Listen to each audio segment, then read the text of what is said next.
சிறகடி காசை இன்னைக்கு episode promo 2ல பார்த்தீங்க அப்படின்னா விஜயா வந்து மனோஜோட ரூமுக்கு போகிறாங்க. அங்கே பார்த்தீங்கன்னா மனோஜ் ரோஹிணி வந்து வேலை பார்த்துட்டு இருக்காங்க. அங்கே போயிட்டு சேரில் போய் உட்காந்துருக்காங்க.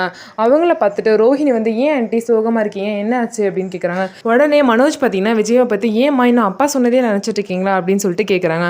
அதுக்கு விஜயா இல்லைடா அந்த மீனா கிட்ட எப்படி பணத்தை கொடுக்குறதுன்னு யோசிச்சுட்டு இருக்கேன் அப்படின்னு சொல்கிறாங்க. உடனே மனோஜ் வந்து விஜயா கிட்ட சொல்கிறாங்க அதெல்லாம் கொடுக்க வேணாமா விடுங்கம்மா அப்படின்னு சொல்கிறாங்க. அதுக்கு விஜயா சொல்கிறாங்க உங்கள் அப்பா சொன்னதுக்காக நான் கொடுக்கலடா, அந்த பூக்கட்டுறவிக்கிட்ட போய் நான் கடனாளியாக இருக்கணும் அப்படின்னு தான் நான் யோசிக்கிறேன் அப்படின்னு சொல்லிட்டு மனோஜ் கிட்ட உன்ட்ட கொஞ்சம் பணம் இருந்தால் கொடுன்னு கேட்குறாங்க. என்கிட்ட எங்கம்மா இருக்குது அப்படின்னு சொல்கிறாங்க. அதுக்கு வந்து விஜயா சொல்கிறாங்க என்னடா நிறைய ஆர்டர்லாம் எடுக்கிறேன் நீ இப்படி சொல்கிற அப்படிங்கிறாங்க.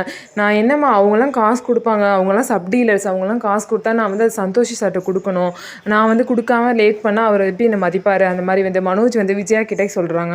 உடனே விஜயா வந்து மனோஜ் கிட்ட அப்போ பணம் கிடைக்காதடா அப்படிங்கிறாங்க. ஆமாம்மா இப்போ என்கிட்ட கிடைக்காதுமா அப்படிங்கிறாங்க.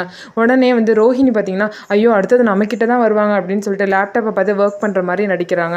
உடனே வந்து பார்த்தீங்கன்னா விஜயா வந்து ரோஹிணி கிட்ட போயிட்டு ரோஹிணி ஓன்ட்டு ஏதாவது பணம் இருந்தால் கொஞ்சம் கொடுமா, நீ அரேஞ்ச் பண்ண முடியுமா அப்படின்னு சொல்லிட்டு கேட்குறாங்க. அதுக்கு ரோஹிணி வந்து ஏன்ட்டு ஏது ஆண்டி அவ்வளோ பணம் அப்படின்னு கேட்குறாங்க. கொஞ்சம் மலேசியா மாமாட்ட கேட்டு பாருமா அப்படின்னு சொல்லிட்டு விஜயா வந்து ரோஹிணி கிட்ட சொல்கிறாங்க. உடனே ரோஹிணி பார்த்தீங்கன்னா 2 நாளுக்கு முன்னாடி தான் ஆண்டி அவரை காண்டாக்ட் பண்ணேன், அவர் எந்த கண்ட்ரியில் இருக்காருன்னே தெரியல அப்படின்னு சொல்கிறாங்க. ஓ அப்படியா, சரி இப்போ பணத்துக்கு என்ன பண்ணுறது, வேறு வழியே இல்லை, இதுக்கு ஒரே வழி தான் இருக்குது, உடனே மலேசியாவுக்கு டிக்கெட்டை போடு மனோஜ் அப்படின்னு சொல்கிறாங்க. என்னது மலேசியாவா அப்படின்னு சொல்லிட்டு ரோஹிணி ஷாக் ஆகுறாங்க. ஆமாம் மலேசியாவுக்கு தான் போயாகணும், நானும் உங்கள் அப்பாவை வந்து ரொம்ப நல்லா பார்க்கணும்னு நினச்சிட்டு இருக்கேன், அது மட்டும் இல்லாமல் அங்கே போனால் பணமும் கிடைக்கும் நமக்கு அப்படின்னு சொல்லிட்டு விஜயா வந்து சொல்கிறாங்க. உடனே ரோஹிணி சொல்கிறாங்க இல்லை ஆண்டி எங்கள் அப்பாவை பார்க்குறதுலாம் அவ்வளோ ஈஸியாக இல்லை, அங்கே போனாலே நமக்கு 3-4 மாதம் ஆயிரும் பார்க்குறதுக்கு அப்படிங்கிறாங்க. எனக்கு அவ்வளோ மாதமா, சரி பரவாயில்ல இருந்து பார்த்துட்டு வரலான்னு விஜயா சொல்கிறாங்க. உடனே ரோஹிணி சொல்கிறாங்க இல்லை இப்போதைக்கு நம்ம போனால் நம்ம மேலேயும் டவுட் வந்து நம்மளையும் தூக்கி உள்ளே வச்சிருவாங்கன்னு சொல்கிறாங்க. என்னது உங்களையும் உள்ளே வச்சிருவாங்களா அப்படின்னு சொல்லிட்டு மனோஜ் வந்து ஷாக் ஆகிட்டு வேணாம் அங்கெல்லாம் போவேணா அப்படின்னு சொல்கிறாங்க. அதுக்கப்புறம் விஜயா வந்து ஐயோ இப்போ பணத்துக்கு என்ன தான் பண்ணுறதுங்கிறாங்க. உடனே ரோஹிணி வந்து நான் ரெடி பண்ணுறேன் ஆண்டி அப்படிங்கிறாங்க. நான் வந்து ஒரு 3 லட்சம் ரெடி பண்ணுறேன், ஆனால் 2 லட்சம் காணா போனதை நான் எப்படி ரெடி பண்ணுறதுங்கிறாங்க. சரிம்மா நீ அந்த 2 லட்சத்தை வந்து ரெடி பண்ண வேணாம், அது யார் வந்து எடுத்தாங்கன்னு சொல்லிட்டு நான் கண்டுபிடிக்கணும், நான் உடனே போய் போலீஸ்ட்டை கம்ப்ளைண்ட் பண்ணுறேங்கிறாங்க. ஏன்னா போலீஸ்ட்டே அதெல்லாம் வேணாம் ஆண்டி அப்படிங்கிறாங்க. இல்லைம்மா போலீஸ்ட்டை கம்ப்ளைண்ட் பண்ணியே ஆகணும், அப்போ தான் வந்து அந்த பணம் கிடைக்கும் அப்படின்னு சொல்லிட்டு விஜயா வந்து ரோஹிணி கிட்ட சொல்லிட்டு போகிறாங்க. அதுக்கப்புறம் பார்த்தீங்கன்னா மனோஜ் வந்து ரோஹிணி கிட்ட நீயே ரோஹிணி கொடுக்குறேன்னு ஒத்துக்கிட்டேன், இந்த மாதிரி ஏதாவது சமாளிச்சுக்கலாம்ல அப்படிங்கிறாங்க.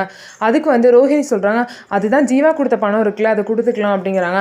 அதெல்லாம் இல்லை பார்ட்டி வச்சது ஆடுக்கு இது பண்ணது எல்லாமே வந்து சரியாக போச்சு அப்படிங்கிறாங்க. இதெல்லாம் முன்னாடியே நீ சொல்கிறது இல்லையா, அந்த பணத்தை கொடுக்கலான்னு தான் நான் வந்து ஆன்ட்டிகிட்ட சொன்னேன் அப்படிங்கிறாங்க. உன்னை யார் என்கிட்ட கேட்காம சொல்ல சொன்னா, இப்போ என்ன பண்ணுறது பணத்துக்கு அப்படின்னு சொல்லிட்டு ரோஹிணி வந்து கேட்குறாங்க. அதுக்கு வந்து மனோ சொல்கிறாங்க நீ தானே வாயை விட்ட, நீ தான் யோசிக்கணும் அப்படிங்கிறாங்க. அதுக்கு ரோஹிணி சொல்கிறாங்க வேறு வழியே இல்லை, என் தாலி செயினை தான் வந்து வித்தாகணுங்கிறாங்க, என்னது செயினை விற்க போறியா அப்படிங்கிறாங்க மனோஜ். அதுக்கப்புறம் ரோஹிணி சொல்கிறாங்க ஆமாம் இதை வச்சு தான் நான் பணத்தை ரெடி பண்ண போகிறேன், நீ ப்ராஃபிட் வந்தோன்னே எனக்கு புது செயின் வாங்கி கொடு அப்படின்னு சொல்கிறாங்க. இதுதான் இன்னைக்கு எபிசோட் ப்ரோமோ 2ல நடந்த விஷயம்.